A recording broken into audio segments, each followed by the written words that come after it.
Thanks everyone for joining me today. I'm excited to be chatting with Melanie Phillips, who I met on an Alignable connection. So a shout out to Alignable if you haven't checked that out.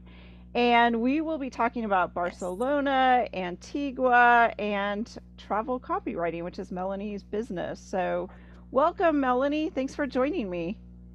Thank you. I'm glad to be here. Yeah. You So invited I've me.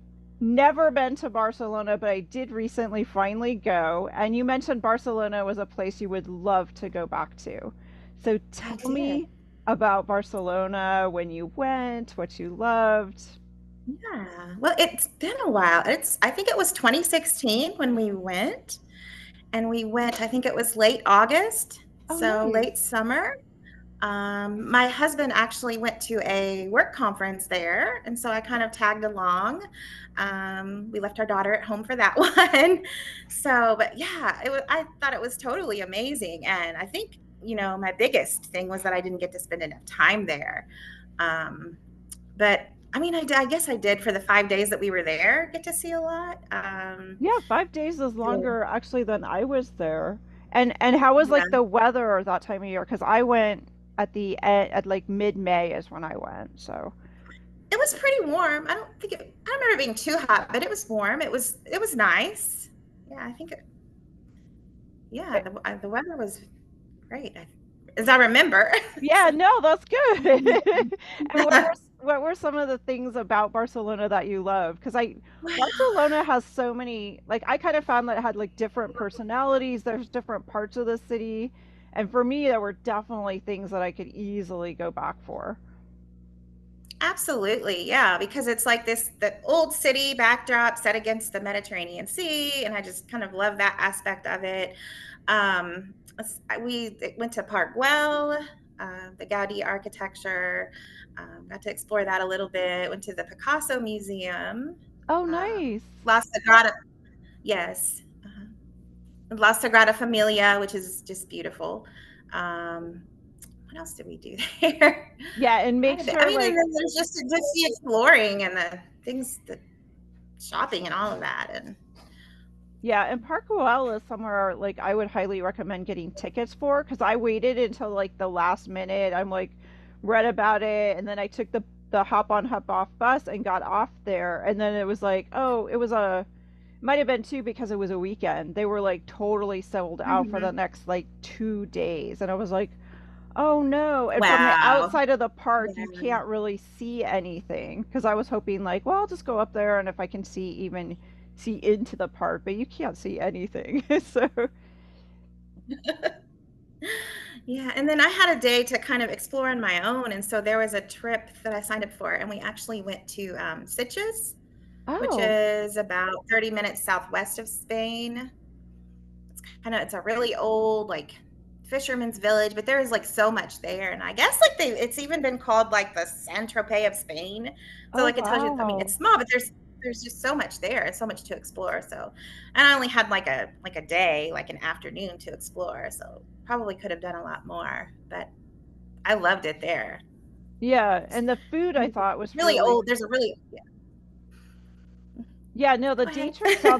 the day trip sounds amazing. And there's a lot of little towns on the Spanish coastline that I had no idea how beautiful they are. Hmm. And so many like beaches too, but I didn't have time to explore Yeah, I all of didn't that even really either. But check out the beach in Barcelona. I know there is a beach, but we just mm, kind of passed by it on the bus, and I was like, oh, didn't even get to that part. yeah. So, where did you stay in Barcelona? What part of the city were you? I'm trying to remember. I was trying to remember back, and it's so hazy. It was a nice boutique hotel, and I do not, for the life of me, remember the name of it. I was trying to like jog my memory. I was like, where did we No, that's stay? okay. It's okay. I Very think nice. So, yeah, I think there's a lot of places to stay in Barcelona. I think it's just kind of like doing your research a little bit, looking at the map, maybe seeing if you're in walking distance of, I mean, there's a lot of history, there's like you said, mhm. shopping, and so there's a lot of different parts of the city in a way. Yeah, we were pretty close to some things, and my husband was close to his conference and within, walking distance of the things that we needed to get to and to the subway stop, things like that. So. And tell me about the Picasso Museum, because I didn't go to that either. Yeah, I loved it. Yeah, I mean, I don't know what to tell you about it. Um, yeah, yeah, that was something that luckily that we were able to fit in, and it's kind of like in the the old part of town. Um, Nice. yeah, I Yeah, mean, that's fun. Well, I know you've been fantastic. to Antigua, you mentioned several times, and you also mentioned Antigua as a place you'd recommend. And I'm not familiar with Antigua, so tell us a little bit about Yeah, well, Antigua. yeah, actually, yeah, we actually lived in Antigua for about 4 years. Oh, wow. Um, yeah, my husband took a position at a medical school there. So in 2015, August of 2015, we actually moved there, and we're like, we're actually going to do this. We're going to do this Yeah. move. So it felt like a good time to do something like that. Our daughter was only 4. Good time to introduce her to a new culture and to really explore something new. Um, so like my daughter and I lived there full time in 2015, and then we came back in 2016 and traveled a lot back and forth from there. So yeah, that was an interesting experience, and Antigua is a beautiful island, and definitely Yeah. I'd like to go back. But I haven't been back to visit. We came back in spring of 2018. So And where exactly is Antigua, just for our listeners that may not be familiar? Is it off, is it it kind of is south of Florida, kind of that direction, or where it's is it? pretty far southeast. It's in the what they call the Leeward Islands. Oh, okay. Um, so yeah, so it is. It's pretty far down there. It's not Yeah. quite as far as maybe south as Barbados, but I think farther southeast. From Leeward the Islands. sound of Their sister the, island is Barbuda. oh, it is. Okay. And from just the name of the island itself, it almost sounds like it has a French influence. Am I right? Or, It's actually what they call it Antigua. It's actually a British. oh, British. It was a Okay. British colony, so they speak English, and they got their independence in, I believe it was 1981. So So what currency? Do they have their own currency? Are they on the, they talk up a little it's bit. Do you Eastern remember? Caribbean dollars. Oh, okay. Yeah. So you had a different currency, but same language. What were some of the challenges of living there on an island? Was it Um, much different from where are you used to living in that kind of environment in the United States near the water or no, I mean I grew up in Indiana, so was born in Indianapolis, and most of my life lived in a town like maybe about 30 miles from there. So no, and yeah, it was different from like where I grew up and was raised. And I mean, my husband grew up in a small town. I mean, it is like there is a rural influence there. I mean, there is kind of that aspect if you're used to that. We live in a kind of a small town now. We've lived in Tennessee and we now live in West Virginia. So um, so I guess you might see some similarities, but yeah, I mean, it is a whole world of difference. I mean, yeah, that's what I um, would it's a wonder very like small island. yeah, just So like what is it? Oh, I'm trying to I know remember. I'd have to look up I think the how whole big it island is. maybe is, yeah, I think the whole island is maybe 13 square miles or Oh, something. I'm trying wow. to remember exactly. Yeah, It no, is. that's pretty So yeah, small. it is. So eventually, like if you get lost, you're gonna find your way out. Right. So, so Yeah, and eventually you'll have time to like circle all the way around the island and see everything, so to speak. So sometimes you get like what is it called? I don't know, island fever. Like you need to you need to get off after you've been there a little while. So Yeah, that's what I would imagine. How easy was it to fly there? Do they have their own airport or did you have to like connect by boat to another island? Do you oh, they have remember? an airport. They do have Okay. an airport. And they actually recently before we moved there, I'd built a new one. No, it's not a Oh, big airport, but it's very nice airport, nice. modern, Yeah. but small. So So what are some travel things you've learned? I mean, we all have challenges with travel. I know on this last Yeah. trip that I took, it was like I call it learning experiences. I don't want to say they were Mhm. like fails, but I feel like travel teaches you so much. So what are some of the things you feel like you've learned from travel?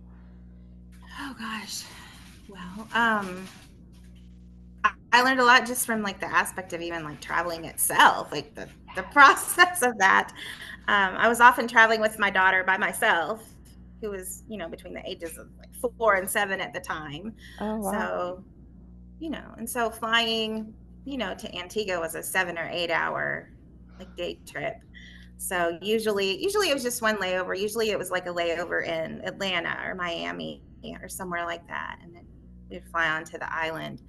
But then you have like, customs immigration as you're coming back in the country, and you have to deal with all of that. And so Yeah, and just getting used to. trying to keep a child entertained sometimes standing in all those lines and Absolutely. Yeah. Airports were the worst. Once we got on the plane and she was occupied, it was usually fine. It's the airports that are, that can be the worst. So, yeah. So talk to me a little bit about books. I know you also mentioned that books sometimes have inspired you to want to go somewhere or be somewhere. What are some of your favorite books that have inspired places? oh gosh. Wow. Let me think of that. I mean, I read a lot of like fiction and things like that. I mean, I do read some like personal development type stuff, but a lot of it is fiction. There's an author named Ellen Hilderbrand, and I mean, she writes a lot of stuff about like, well, it takes place in like Nantucket Oh, nice. um, Yeah. there. And some of it's romance, and I mean, some of it's other stories with different things woven in, but she paints a really beautiful picture of what it's like to be there, and really descriptive of Well, I that. think it's those So descriptions that sometimes draw us when we're thinking about going to a place. Like if you're going to someone's travel website too, and if you read, along with the pictures, of course, but just hearing about a place too, sometimes you're drawn like, oh wow, I never thought I wanted to go there.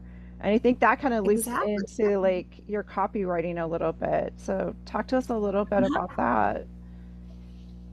Yeah, so like we talked about how I was in Antigua for a while, and so before I had gone to Antigua, I had worked in the social work field for about 7 years, and I worked for a domestic violence and sexual assault program. Oh wow. Um, so coming out of that, I've always been a good writer and told that I wrote well. Like in my graduate program, like I was asked to like, well, do you want to continue like into the PhD program? And I just never really, felt that as my calling. But so when I got to Antigua, I just I dabbled in writing. I through a friend got a freelancer position, kind of writing blog articles part time, and did that for a while. And then after coming back from Antigua, I eventually came across copywriting, and it wasn't something I had really thought of before. I remember, I think I was about 10, and my grandmother had said, oh, you should be a copywriter today. And I had no idea what in the world that was. And like I thought, well, is it like somebody who like puts the copyright stamp on a book or something Yeah, like that? exactly right. A lot of people still don't really know what it is, I but think a lot of us still are a little confused because it's not really like a book writer. It's not quite, yeah. Tell us a little bit more about what is a copywriter? yeah, I came across it as a way that I could merge my love of travel and my love of writing. Um, Thought it would be like the perfect combo.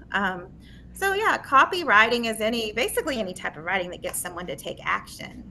So, and in reference to copywriting, it could be that the person needs their business promoted in some way. It could be through email marketing.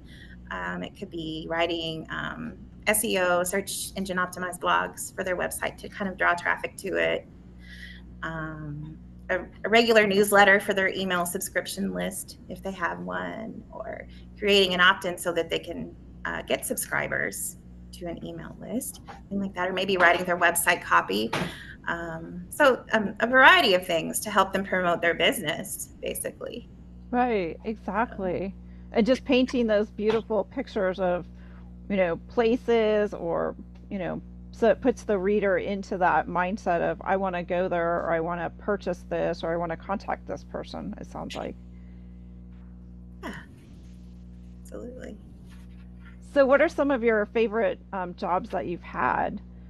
My favorite jobs that well, I really did like my position working for the domestic violence program. I was mainly a children's advocate while I was there. So I worked with families and the children, both residentially and non-residentially, doing kind of a little bit of counseling with them, you know, just helping connecting the families to resources that they needed and Yeah, trying to help nice. get them in a better place. So, Yeah, and with all the travel back um, and forth from Antigua too, I'm sure you have some tips for parents as well as far as things oh, to pack for kids. So, do you have any tips like that you'd like to share since a lot of our yeah. listeners are Um, travelers? Yeah. Well, I had to get a little bit savvy. What I would do is I would go to like the Dollar Tree, dollar store, pick up like some Dollar Tree type toys, have things on hand that she liked to do, like coloring books, um, maybe little tabletop games, things that were small, videos that she liked downloaded on a tablet, variety of things. I do recall a one time, I think she was still about 4. We had actually gone home to visit for a while, and so we were leaving, and usually that meant like a really early morning flight out of there. And so, I mean, we'd probably been up since 3 o'clock in the morning, and Oh we're no. we're sitting waiting at the gate, and my daughter's sitting there with me, and we had just said goodbye to grandma and grandpa, and she was really upset, just crying and tired, and we're about to board the plane here in a few minutes. I finally just pulled out this like wand that I had bought at the Dollar Tree. And so I did. I gave that to her and actually helped calm her down a little bit before getting onto the flight. Like if you can do anything to distract kids Yes, from, yeah. what they're doing, it's all about distracting. And then as we were boarding the plane, this wonderful flight attendant, and sometimes, people don't know, like, how much what they say impacts people or helps them. Right, So it's right. just something to be mindful of. And he was like, oh, look at this wonderful little girl, this little princess who's going to her seat to sit so nicely. And just what I needed right there. Yes, So, exactly. so yeah, I mean, it's just, I think coming and being prepared and being able to distract them, knowing like what your kid likes, things like that. I mean, the airports are a little bit harder because sometimes there are things you have to do. You have to stand in line for this and that. And I mean, you sometimes try the best that you can and Yeah, try to just prepare exactly. them for it, talk them through it before it happens. And Right, so maybe even exactly. provide a reward afterward or something. But Yeah, or make a game out of it, it sounds like too. That might be a good tip as well. And I love the yeah, dollar store idea because then you don't feel like you've put a lot of money into things. So if they lose it or it breaks, it's not a big deal. It's not like, oh no, that was an expensive whatever. yeah, exactly. Because they're gonna lose it anyway, or crayons are gonna go on the airplane floor. Yeah. But Yeah, things won't make it back, or if your luggage gets full and you have to get rid of something too, it's easy to unload some of those items too. mhm. So, what are some tips for tour leaders and people that you'd like to work with? What are some ways they can prepare themselves to think about hiring a copywriter? Are there things that questions they should ask themselves if it's time to hire a copywriter? Do you have any tips along those lines? Yeah, exactly. So, I mean, I guess like when I would sit down with someone, I'd want to maybe look at their website first. Okay. So, um, looking at like how their SEO is working and if they're like bringing in any potential clients through like organic searches. So, like if I were to search, I don't know, travel agents who do cruises or who go to the Bahamas or whatever, like would your organization pop up? Things like that. So there are things that we can do to bring traffic to that and to make you appear in more searches and things like that. Um, so yeah, just thinking about that. And I guess they have to look at like how they're getting clients and what's working for them and not working for them, because I think I would approach that as a starting point. Um, or maybe, I mean, and I don't do this, but maybe they need a whole new website or their website itself needs to be improved. and then I can, Right. recommend someone to do them as well. Um, and just even like the way that they approach the website copy, because if it's search engine optimized, if it's SEO, then they're also going to be helping to bring more people to their sites as well. And sometimes So just getting looking, that other set of eyes on it. Like when you meet someone, I'm sure you see things that they don't see because we're so used to, I've had a website for years, and so we get so used to like assuming that other people view it the same way. And I think that's not true. I think people read faster, people don't read as many of the words anymore. So just things that you would see and be able to point out that someone else may not pick up on. yeah, that's so true. When people do go to a website, I mean, they want it to be user friendly, and yeah, it is about the language too and the writing, but it's not always about just flowery language and all of that. I mean, it's about is it user friendly enough that they can kind of skim through it, but they still want to be there? Does it look attractive? Is it keeping them there for a while? So I mean, that's something that SEO blogs do, because they're usually longer format, and so 1,200 to 1,500 words. And if it's something that someone is interested in reading, they're more likely going to stay on your site longer as well. So, Yeah, and I think the newsletter thing too. I think re-engaging a client, clients that we've had in the past as often, we kind of sometimes, oh, that's done, that person, but those people are connections that we've already made, and having that reaching back out with yeah, some sort of simple newsletter. And I think the word newsletter for some people, and you've probably encountered this too, it's like overwhelms us as creators, or as, we think, oh my gosh, it has to be like this big thing. And I think less is more sometimes. It can be yeah. short. Mhm. Yeah, I mean, that's something like that is just a way to keep your current subscribers engaged, to keep nurturing those relationships with them as well.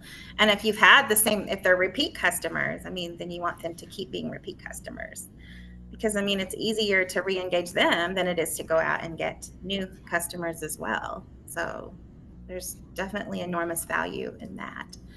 And just you're talking about newsletters, but just the email piece of it, I mean, it has a huge, Yeah. ROI on that.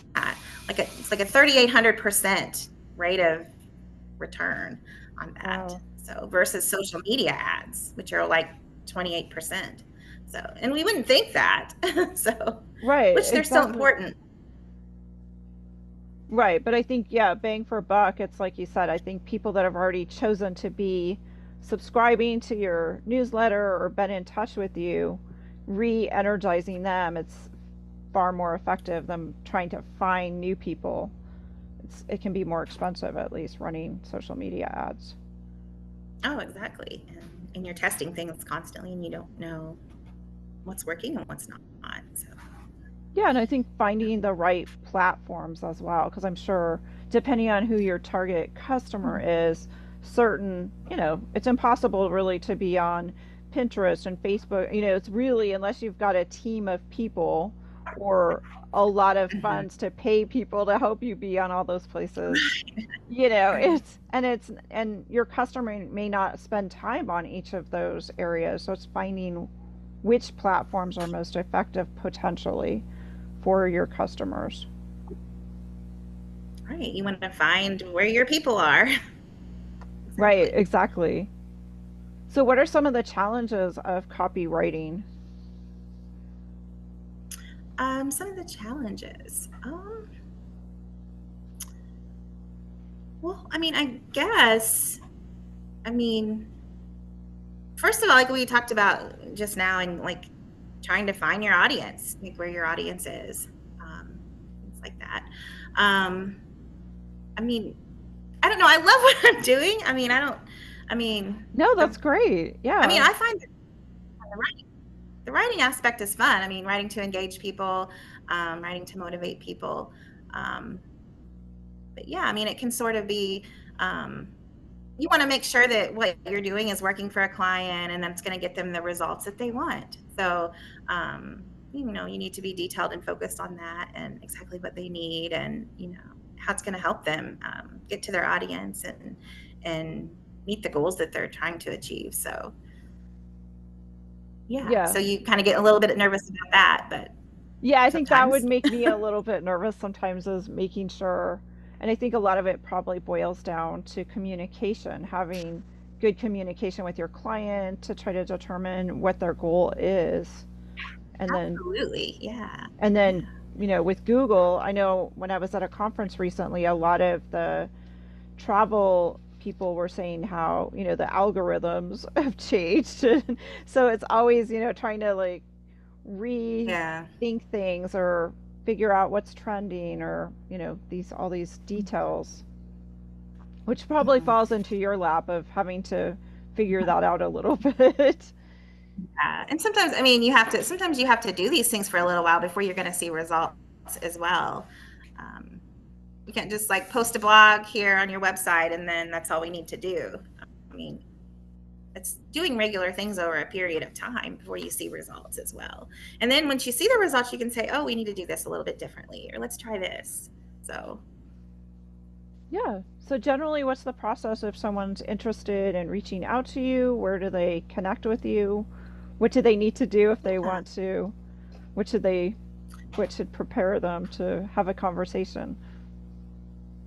Well, anyways, they can actually reach out to me through my website if they would like, Melanie-Phillips-Agency.com, or they can actually email me at Melanie@Melanie-Phillips-Agency.com. Those are a couple of ways. And I also have a Calendly link that Oh, they can reach nice. through my website to set up an appointment as well. So we don't have to go back and forth about, what time works for you and how Yeah, does this work? right. So, What other things should they show you? What things should they think about? Because I mean, like you mentioned, copywriting can take lots of different forms for them. mhm. Um, I think they should think about like what's their main goal for their business right now, and what is it exactly that they're trying to achieve? What has worked and what hasn't worked? What would they do? They think that they want to do differently, or what can we look at to help maybe approach things in a different way? So Nice. It sounds good, Melanie. So again, Melanie's website is melaniephillipsagency.com. yes, very simple. I like it. So if anyone wants to reach out to Melanie and get some help with their website, hopefully it's travel related. It sounds like she'd Mhm. be great to connect with, and hopefully see some results on improving getting traffic to your website. So thank you so Yes. much, Melanie. It was great to chat with you. Thank you. Thank you. We'll be talking soon. Bye.